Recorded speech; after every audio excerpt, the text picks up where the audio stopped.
एका छोट्याशा गावातून सुरू झालेला प्रवास, स्वयंपाकघरात बनवलेले साधे साधे रील्स, लाखो फॉलोअर्स, वाढता व्यवसाय, नवीन शाखांची स्वप्न आणि अचानक एका दुपारी आलेली अशी बातमी जिने संपूर्ण महाराष्ट्राला हादरवून सोडलं. सोशल मीडियावर नेहमी हसतमुख दिसणारी, लोकांना मनोरंजन करणारी, आपल्या आयुष्यात सर्व काही व्यवस्थित सुरू असल्याचं चित्र दाखवणारी प्रसिद्ध रील स्टार रोहिणी पाराध्ये आज या जगात नाही. पण प्रश्न असा आहे की ज्यांच्या चेहऱ्यावर नेहमी हास्य दिसत होतं, त्या रोहिणीच्या मनात नेमकं काय चाललं होतं? प्रसिद्धी, पैसा, प्रेमविवाह, यश आणि वाढणारा व्यवसाय, एवढं सगळं असूनही तिने आयुष्य संपवण्यासारखा निर्णय का घेतला? आणि तिच्या मृत्यूनंतर समोर येत असलेल्या गोष्टी या केवळ अफवा आहेत की त्यामागे काही गंभीर सत्य दडले? आज आपण रोहिणी पाराध्ये यांच्या आयुष्याचा, त्यांच्या यशाचा आणि त्यांच्या मृत्यूभोवती निर्माण झालेला गूढ प्रश्नांचा संपूर्ण प्रवास पाहणार आहोत. नमस्कार, मी किशोरी खांडेकर आणि तुम्ही पाहता अनफिल्टर्ड महाराष्ट्र. सोलापूर जिल्ह्यातील मंगळवेढा तालुक्यातील ब्रह्मपुरी या परिसरात राहणारी रोहिणी पाराध्ये सोशल मीडियावर अत्यंत लोकप्रिय चेहरा होती. इंस्टाग्रामवर तिचे व्हिडिओ हजारो लाखो लोक पाहत होते. ग्रामीण जीवनशैली, गावरान जेवण, पती पत्नींमधील हलके फुलके संवाद, विनोदी प्रसंग आणि हॉटेलच्या स्वयंपाकघरातून बनवलेले रील्स यामुळे रोहिणी आणि तिचे पती निलेश पाराध्ये यांची एक वेगळी ओळख तयार झाली होती. अनेक लोक त्यांना केवळ रील स्टार म्हणून नाही तर मेहनती उद्योजक जोडपं म्हणूनही ओळखत होते. काही वर्षापूर्वी सुरू झालेलं हॉटेल ग्रामपंचायत हे त्यांच्या आयुष्याचं स्वप्न होतं. रत्नागिरी नागपूर महामार्गालगत सुरू झालेल्या त्या हॉटेलने अल्पावधीतच लोकप्रियता मिळवली.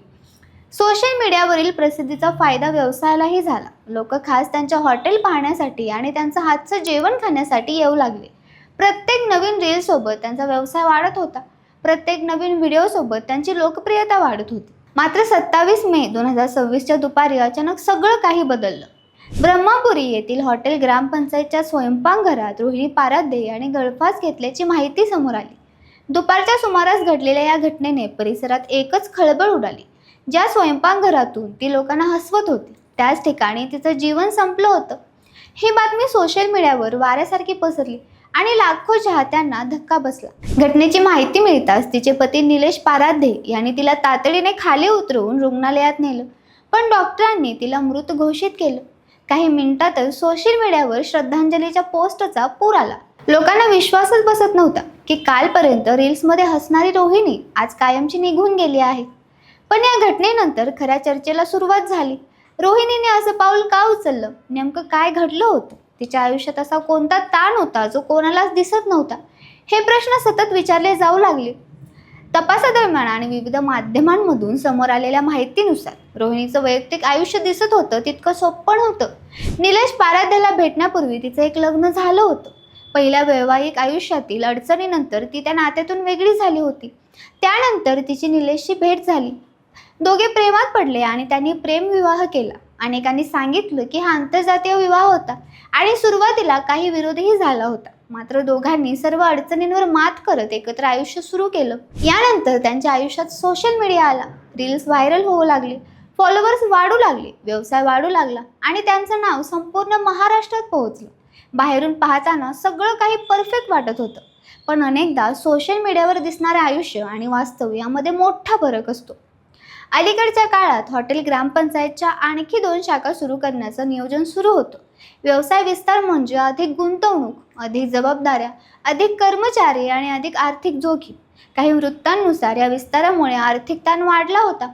कामाचं प्रमाणही खूप वाढलं होतं. दिवसाचे अनेक तास व्यवसायात जात होते. त्यातून पती पत्नीमध्ये काही मतभेद निर्माण झाल्याची चर्चा देखील सुरू झाली. मात्र इथे एक महत्त्वाची गोष्ट लक्षात घेणं गरजेचं आहे. पोलिसांनी अद्याप आत्महत्येचं अधिकृत कारण जाहीर केलेलं नाही. त्यामुळे सोशल मीडियावर सुरू असलेल्या अनेक चर्चांना अधिकृत पुष्टी नाही. पण रोहिणीच्या मृत्यूनंतर लोक तिच्या आयुष्यातील प्रत्येक गोष्टी पुन्हा पुन्हा पाहू लागले. तिचे जुने व्हिडिओ, तिच्या पोस्ट, तिचे संवाद, तिचं हसणं, तिचे भाव, प्रत्येक गोष्टीत लोक काहीतरी संकेत शोधू लागले. विशेष म्हणजे तिच्या शेवटच्या रीलबद्दलही मोठी चर्चा सुरू झाली. अनेकांनी त्या व्हिडिओमध्ये तिच्या चेहऱ्यावर काही वेगळेपणा जाणवत असल्याचं म्हणलं. काहींनी ती मानसिक तणावात असल्याचा अंदाज व्यक्त केला. पण वास्तवात त्या व्हिडिओमधून कोणताही ठोस निष्कर्ष काढता येत नाही. कारण सोशल मीडिया अनेकदा केवळ काही सेकंदाचं चित्र दाखवतो. त्या व्यक्तीच्या मनात काय सुरू आहे हे मात्र कोणालाच कळत नाही. रोहिणीच्या मृत्यूनंतर तिच्या पतीने सोशल मीडियावर भावनिक पोस्ट शेअर केली. त्या पोस्टनंतर अनेकांच्या डोळ्यात पाणी आलं. एकत्र स्वप्न पाहणाऱ्या जोडप्यांचं आयुष्य एका क्षणात उद्ध्वस्त झालं होतं. ज्या हॉटेलसाठी दोघांनी रात्रंदिवस मेहनत घेतली, त्या स्वयंपाकघरातून त्यांनी प्रसिद्धी मिळवली, त्याच ठिकाणी हा दुर्दैवी शेवट घडला होता. या प्रकरणाने आणखी एक मोठा प्रश्न समोर आणला आहे. सोशल मीडिया स्टार खरंच आनंदी असतात का? लाखो फॉलोअर्स, हजारो लाईक्स आणि प्रसिद्धी म्हणजे मानसिक समाधान असतंच असं नाही. अनेक वेळा लोक कॅमेऱ्यासमोर हसत असतात, पण कॅमेरा बंद झाल्यानंतर ते एकटे पडतात. त्यांच्या मनातील संघर्ष, ताण, भीती आणि वेदना कोणालाच दिसत नाही. आजच्या या डिजिटल युगात प्रत्येकजण परफेक्ट आयुष्य दाखवण्याचा प्रयत्न करतो, पण वास्तवात प्रत्येकाच्या आयुष्यात काही ना काही संघर्ष असतो. रोहिणीच्या प्रकरणाने हे पुन्हा एकदा दाखवून दिलं आहे की बाहेरून यशस्वी दिसणाऱ्या व्यक्तींच्या मनात किती मोठं वादळ सुरू असेल याचा अंदाज लावणं खूप कठीण असतं. सध्या मंगळवेढा पोलीस या संपूर्ण प्रकरणाचा तपास करत आहेत. आत्महत्येमागे नेमकं कारण काय होतं, कोणता ताण होता, कोणते वाद होते याचा शोध घेतला जात आहे. कुटुंबियांचे जबाब, व्यवसायाशी संबंधित माहिती आणि इतर बाबींची चौकशी सुरू आहे. त्यामुळे अनेक चर्चांमध्ये जे दावे केले जात आहेत त्याकडे सावधपणे पाहणं आवश्यक आहे. रोहिणी पाराध्ये यांच्या मृत्यूने केवळ एक रील स्टार गमावली नाही, तर एका कुटुंबाने मुलगी गमावली, एका पतीने पत्नी गमावली आणि अनेक चाहत्यांनी त्यांची आवडती क्रिएटर गमावली. तिच्या जाण्याने निर्माण झालेली पोकळी सहज भरून निघणारी नाही. आजही तिचे व्हिडिओ सोशल मीडियावर आहेत. तिचं हसणं, तिची ऊर्जा, तिचं स्वप्न त्या व्हिडिओमध्ये कायम दिसतील. पण त्यामागे दडलेलं दुःख काय होतं हा प्रश्न कदाचित बराच काळ अनुत्तरित राहू शकतो. एका बाजूला वाढणारा व्यवसाय, दुसऱ्या बाजूला वैयक्तिक आयुष्यातील तणाव, प्रसिद्धीचं दडपण, नवीन शाखांची जबाबदारी की अजून काही वेगळं कारण, याचं उत्तर सध्या कोणाकडेही नाही. पण या घटनेने एक गोष्ट नक्की शिकवली आहे. प्रत्येक हसल्या चेहऱ्यामागे एक वेगळी कथा असू शकते. रोहिणी पाराध्ये यांच्या मृत्यूचं खरं कारण तपासातून समोर येईल, पण तोपर्यंत अफवा आणि तर्कवितर्कापेक्षा सत्याची वाट पाहणं गरजेचं आहे. कारण एखाद्या व्यक्तीच्या मृत्यूनंतर तिच्याबद्दल बोलताना संवेदनशीलता आणि जबाबदारी दोन्ही तितक्याच महत्त्वाच्या असतात. आणि कदाचित म्हणूनच रोहिणीची ही कथा केवळ एका रील स्टारचा मृत्यूची कथा नाही. ही कथा आहे प्रसिद्धीच्या मागे धावणाऱ्या समाजाची.